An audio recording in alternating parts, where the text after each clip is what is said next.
Apple और Facebook एक industry के ऐसे जायंट जिन्हें किसी पहचान की जरूरत नहीं है। दोनों ही अपने अपने फील्ड में नए नए इनोवेशन के बदलाव करते रहते हैं और इसी तरह अपने फीचर्स को अपडेट करते हुए पिछले साल एप्पल ने अपने iOS में एक ऐसा बदलाव कर दिया कि देखते ही देखते फेसबुक बर्बादी की राह पर चल पड़ा। तो फिर आखिर एप्पल का ये फीचर क्या है, फेसबुक क्यों इसका विरोध कर रहा है और इस कोल्ड वॉर में कौन सही है और कौन गलत, आज की इस वीडियो में हम सब कुछ जानेंगे। अब दोस्तों देखा जाए तो एप्पल कंपनी अपने प्राइवेसी पॉलिसी को लेकर सबसे ज्यादा ट्रस्टेड मानी जाती है, जिसकी चर्चा हमें थोड़े थोड़े अंतराल में सुनने को मिल ही जाती है। और एप्पल की यह खासियत है कि वह अपने कस्टमर की डेटा को प्रोटेक्ट करने के लिए किसी से भी भिड़ सकता है, फिर चाहे वो कोई बड़ी कंपनी हो या फिर अपनी ही गवर्नमेंट। दिसंबर 2019 में भी एप्पल पर फ्लोरिडा के एक शख्स का आईफोन अनलॉक करने के लिए दबाव बनाया गया था, जिस पर 3 लोगों की हत्या का केस चल रहा था।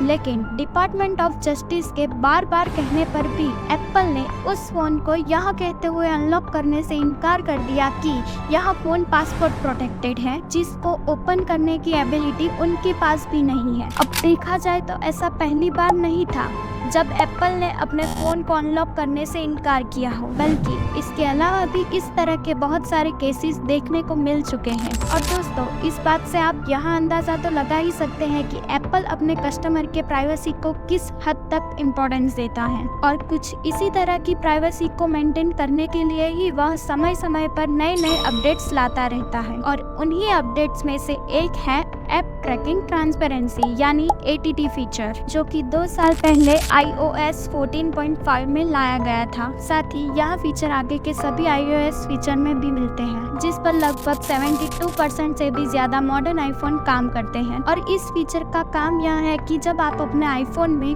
कोई भी ऐप ओपन करेंगे तो वो आपसे परमिशन मांगेगा कि वो ऐप आपके एक्टिविटी को ट्रैक कर सकता है। अब यहाँ आपके हाथ में है कि आप उस पर्टिकुलर ऐप को अपना डेटा ट्रैक करने का अलाउ करते हैं या फिर नहीं। अब पहले क्या होता था कि ज्यादातर ऐप इंस्टॉल होने के बाद ही ऑटोमेटिकली यह परमिशन ले लेते थे, लेकिन अब कौन चाहेगा कि कोई हमारी एक्टिविटी को ट्रैक करे और हमें भर भर के ऐड दिखाए जाए। इसलिए ज्यादातर लोग ask app not to track वाले ऑप्शन को ही चुनते हैं। लेकिन अब वही बिजनेस पर्सपेक्टिव से देखा जाए तो फेसबुक जैसी बहुत सी कंपनियों के लिए डेटा ट्रैक करना बहुत ही ज्यादा जरूरी बन जाता है, क्योंकि इनकी कमाई ही टारगेटेड ऐड के ऊपर निर्भर होती है। असल में फेसबुक के पास करोड़ों ऐसे यूजर्स हैं जो कि ऑनलाइन आकर तरह तरह के एक्टिविटीज करते हैं। इसमें किसी पोस्ट या वीडियो को लाइक करना, शेयर करना और अपने पसंद के हिसाब से अलग अलग कीवर्ड सर्च करके किसी भी वेबसाइट को विजिट करना शामिल है। अब जो कि ये सब फेसबुक यूजर्स हैं, तो ऐसे में फेसबुक उनकी सारी एक्टिविटीज को ट्रैक करता है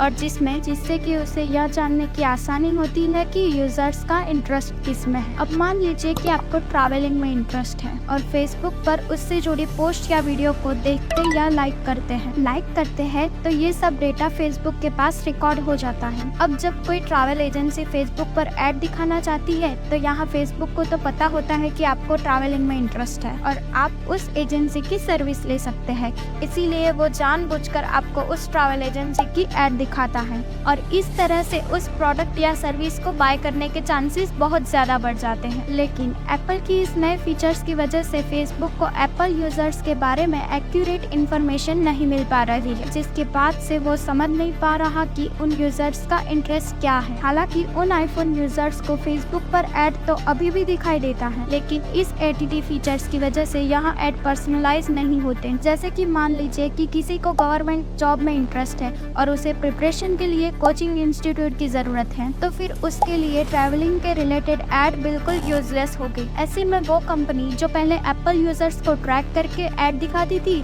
उनको इससे बहुत बड़ा लॉस होगा, क्योंकि वो तो फेसबुक पर तो ऐड चलाने के लिए पूरा पैसा देगी, लेकिन उससे उनकी कोई कमाई नहीं हो पाएगी। और ऐसे में भला कौन चाहेगा कि ऐसे बड़े घाटे का सौदा करे। यहाँ तक कि फेसबुक ने यह खुद अनुमान लगाया है कि एप्पल के इस नए फीचर्स की वजह से साल 2022 में ही उसे $10 मिलियन से भी ज्यादा नुकसान हुआ है। इसीलिए फेसबुक एप्पल के इस नए फीचर की खुलकर आलोचना कर रहा है। फेसबुक की तरफ से कई बड़े बड़े न्यूज़पेपर में आर्टिकल पब्लिश करके ये कहा गया कि एप्पल के इस नए फीचर्स की वजह से छोटे बिजनेसेस को इससे काफी नुकसान होगा। लेकिन इसके जवाब में एप्पल ने कहा है कि उन्होंने कुछ गलत नहीं किया। उन्होंने डेटा ट्रैक करने को बंद नहीं किया, बल्कि उसने यूजर्स के हाथों में इस डिसीजन को सौंप दिया। अब यहाँ सोचने वाली बात यह है कि क्या एप्पल यह फीचर उसके यूजर्स के प्राइवेसी के लिए लाया है या फिर इसके पीछे एक बहुत बड़ा गेम प्लान है। अब असल में देखा जाए तो कोई भी कंपनी अपने फायदे के बिना कुछ भी नहीं करती, चाहे वो एप्पल हो या फिर फेसबुक। और दोस्तों, एप्पल के बारे में ये खबर आ रही है कि वो खुद अब एडवर्टाइजमेंट फील्ड में कूदने वाला है। हाँ, वो अपने सारे एप्पल यूजर्स के डेटा को इस्तेमाल करके खुद उन्हें ऐड दिखाने की प्लानिंग कर रहा है। खैर,